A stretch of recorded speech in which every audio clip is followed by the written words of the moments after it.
George ഇങ്ങനെ അഭിനയിക്കാൻ സെറ്റിൽ ചെന്നപ്പോൾ രാവിലെ കമലഹാസൻ വന്നു. Kamal Haasan good morning sir, I love you എന്നൊക്കെ ജോർജ് പറയുന്നുണ്ട്. അപ്പോൾ ജോർജ് വിചാരിച്ച് സെയിം ടു യു എന്നൊക്കെ പറയുന്നു വിചാരിച്ചു. കമലഹാസൻ മൈൻഡ് ചെയ്തില്ല. കമലഹാസൻ്റെ കാര്യം വെച്ച് പോയി. പിറ്റേ ദിവസം ഇങ്ങനെ തുടർച്ചയായിട്ട്. എന്നാലും ജോർജ് തോറ്റു മടങ്ങാൻ തയ്യാറായില്ല. എപ്പോഴെങ്കിലും കമലഹാസനെ കൊണ്ട് ഇത് തിരിച്ച് പറയിപ്പിക്കണം എന്നെ വിചാരിച്ച്. പക്ഷെ കമലഹാസൻ വിട്ടുകൊടുത്തില്ല. ജോർജ് എത്ര ദിവസം ഐ ലവ് യു പറഞ്ഞോ അത്രയും ദിവസം മൈൻഡ് ചെയ്യാതെ കമലഹാസൻ പോയി.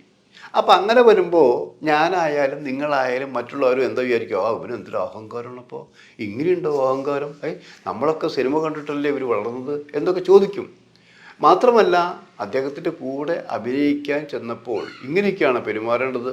കമലഹാസൻ വിശാല മനസ്കനാണ്, ദൈവമില്ല എന്ന് വിശ്വസിക്കുകയാണെങ്കിൽ മനുഷ്യരോട് വളരെ സ്നേഹം കാണിക്കുന്ന ആളാണ്, എങ്ങനെയൊക്കെയാണ് പറഞ്ഞു കേട്ടിട്ടുള്ളത്.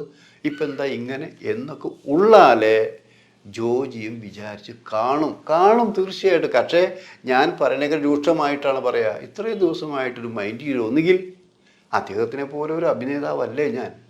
അഭിനേതാവ് മാത്രമോ, നിർമ്മാതാവാണ്, സംവിധായകൻ, ഇതൊക്കെയുണ്ട്.